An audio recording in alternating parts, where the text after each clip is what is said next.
Hello and welcome to your astrological vibrations for Friday, December 13th, 2024 by Gaia Blooming. I am Mimi and our energy mantra for today is my personal evolution happens when I bring a little possibility to my perspective. Welcome to Friday the 13th. We go from 12/12 to Friday the 13th. How lucky are we this week?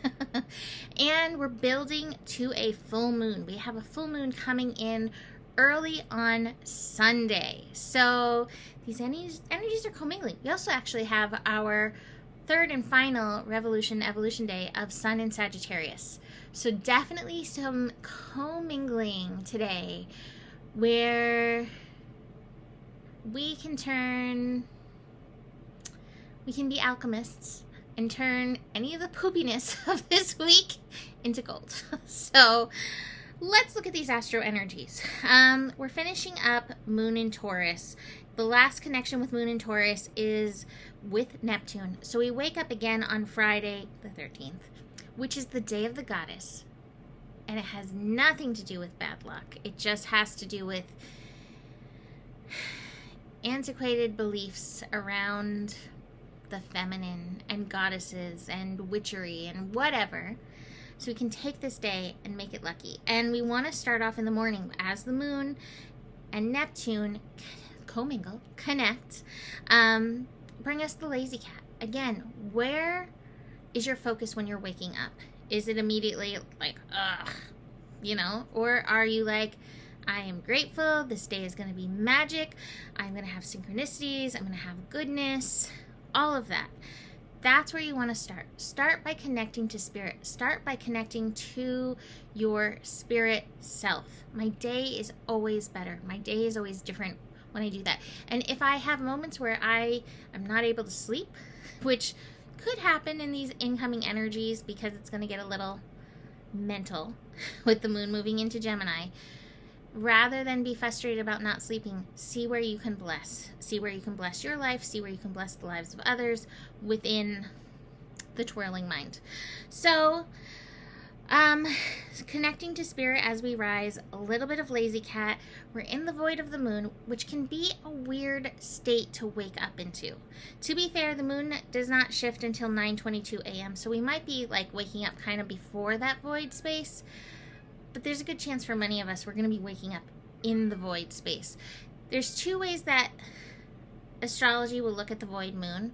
One is from the energy that it's, the last few degrees of the previous sign and the first few degrees of the next sign. So the last few degrees of Taurus in this case, the first few degrees of the moon in Gemini. Others say that the void moon happens when the moon makes its last connection. I think it's both. I think there's a little energy of both. I don't think that we have to make a choice there. But just know that in its transition, we feel that void energy. It can also heighten a little bit of the Mercury shenanigans, which they've been peaking a little bit this week, huh? So be aware of this moon peaking those shenanigans. It brings up something else I want to get into, but we'll get into that. So the moon throughout the day is making the connections. The moon is connecting to Pluto, it's connecting to Mars, it's connecting to Mercury, it's connecting to Venus. Here's the thing. The moon in Gemini is so interesting because it commingles, we're using that word a lot today, emotions and the mind. And those two, enhance each other's story ability. We start thinking about something, then we start feeling the feelings from that something, and suddenly it has roots. It feels real. So be aware if you start telling stories and then feeling the feels from the stories, sometimes we're just hurting our own feelings with those stories. And it's just really good to be aware, like, is this the story I want to tell? Is this the energy that I want to continue creating? Now, sometimes we tell these stories over and over because there's something we still need to learn from it. And this is a really great time to hold space. Like, what is the perspective from the story? What am I being called to learn in this? But it's also a time, this evolution revolution, master 22 degrees, what if we flip the stories? What if we bring other possibilities to the stories? What if these stories hold benefit for us? What if these stories hold goodness for us? What if these stories hold abundance and all kinds of other good things for us? Where can you feed the possibilities into this energy? You are the storyteller of your life. What story do you want to continue telling? Or what story do you want to evolve the telling of? This energy is so good for that. Especially as the moon begins its trek through Gemini by connecting to Pluto at 0 degrees. Both of them at the 0 is giving that opportunity to completely transform. Can you lean in with the empowered possibility perspective? You can. Do you choose to? Sometimes it's work. Sometimes it's discipline. Not always fun, right? Moon and Mars connect next. And to be fair, that's not going to be till later in the day.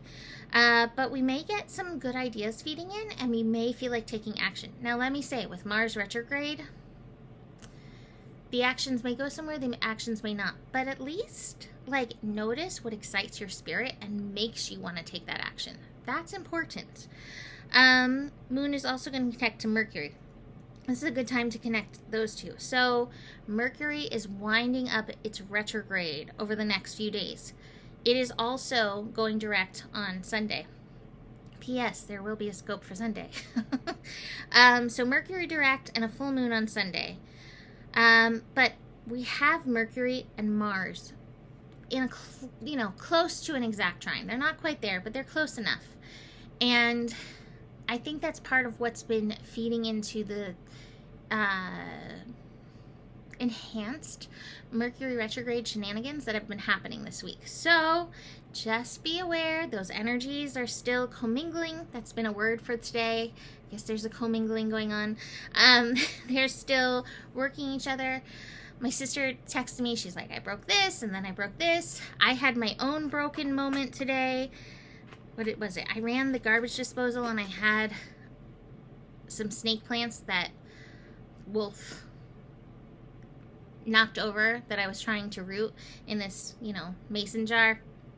Smash. And it popped up in the cards. We got a little smashed glass.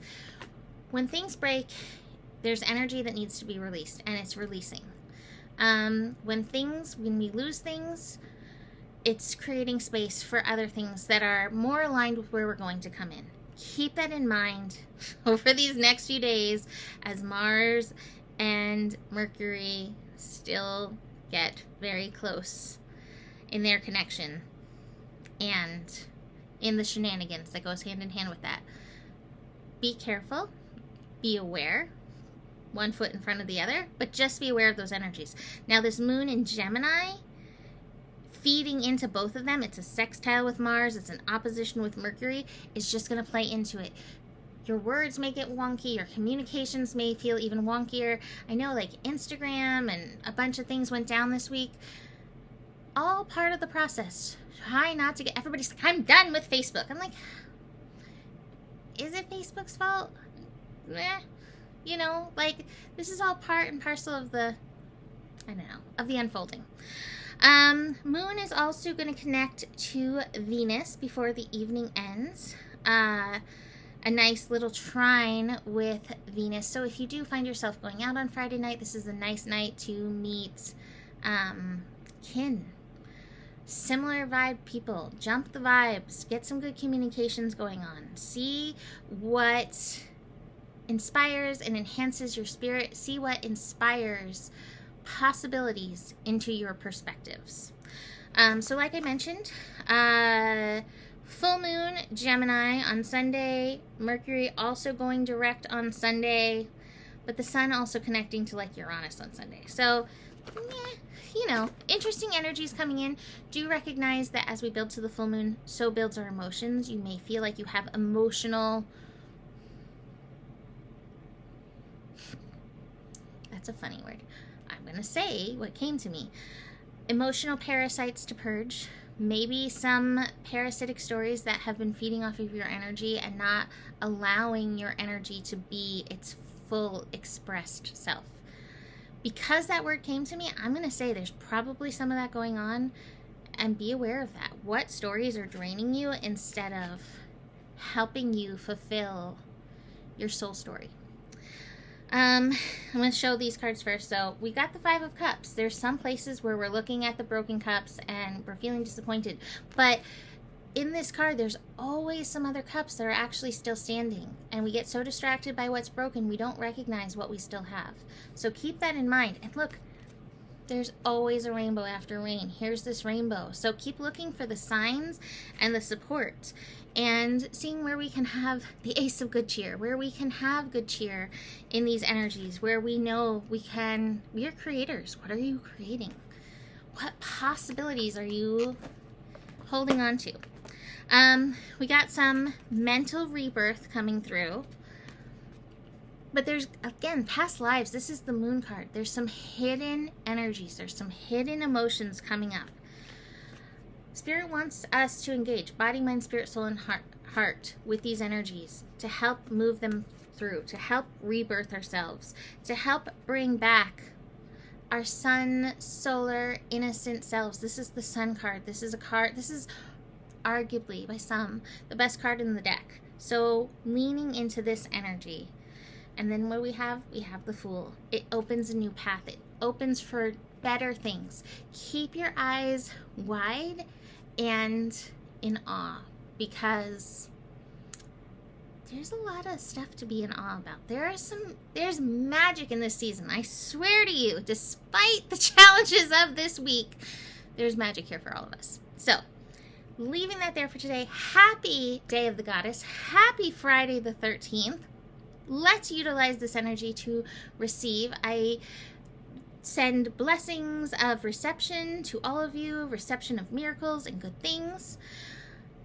Book a reading. I'm going to be reaching out to everybody who sent me requests for readings for the year ahead reading. I'm going to be reaching out to you this weekend, so be on the lookout for that. And besides all that, the better it gets, the better it gets, truly. There's more than enough love in the world for you. Love and everything else. You have the power. You have so much power. And remember, you are the solution. Not just me. We all are the solution, working for this together. Namaste.